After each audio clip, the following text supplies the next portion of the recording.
CID మాజీ chief IPS అధికారి పివి సునీల్ కుమార్ వ్యాఖ్యలపైన ఏపీ డిప్యూటీ స్పీకర్ రఘురామకృష్ణరాజు తీవ్ర ఆగ్రహం వ్యక్తం చేశారు. భీమవరం సమావేశంలో సునీల్ కుమార్ చేసిన వ్యాఖ్యలపైన పోలీసులు తక్షణమే విచారణ చేపట్టాలని ఆయన డిమాండ్ చేశారు. సిబిసిఐడికి ఎస్సీ ఎస్టీ కేసులతో ఎలాంటి సంబంధం లేకపోయినప్పటికీ తానే స్వయంగా 4000 కేసులో ఛార్జ్షీట్ వేయించారని సునీల్ కుమార్ అనడం విడ్డూరంగా ఉంది అన్నారు.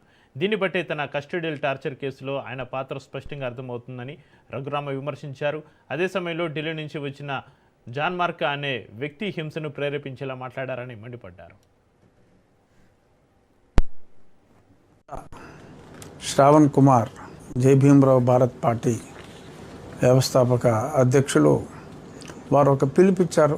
మొత్తం ఆంధ్రప్రదేశ్లో ఉన్న అన్ని పోలీస్ స్టేషన్లలో నా మీద ఒక కంప్లైంట్ ఆయనే తయారు చేసి మీరందరూ ప్రతి పోలీస్ స్టేషన్లో ఈ కంప్లైంట్ ఇవ్వండి, కొన్ని వేల ఎఫ్ఐఆర్లో మనం కట్టాలి, నేను ఒక బుద్ధి ఒక గుణపాఠం చెప్పాలనుకుంటున్నానని ఆయన చెప్పడం జరిగింది. నాకు బుద్ధి చెప్పడం సరే, మరి ఆయనకి బుద్ధి ఉందా లేదా అనేది నాకు తెలియదు. ఎందుకంటే నన్ను నా రాజ్యాంగబద్ధ పదవిలో ఉంటూ ఇలా మాట్లాడాడు అని చెప్పి వక్రీకరించినందువల్ల నేను యాజ్ ఎ డిప్యూటీ స్పీకరే ఒక కంప్లైంట్ నిన్న పంపించడం జరిగింది.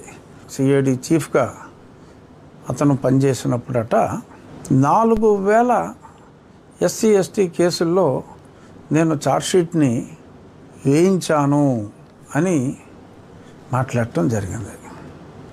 చాలా మాట్లాడాడు, కొంత అప్రస్తుతం. అయినా ఇంపార్టెంట్ ఇష్యూని వరకు నేను మాట్లాడవలసిన బాధ్యత ఉంది.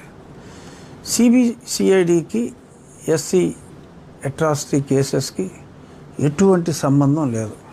జడ శ్రావణ్ కుమార్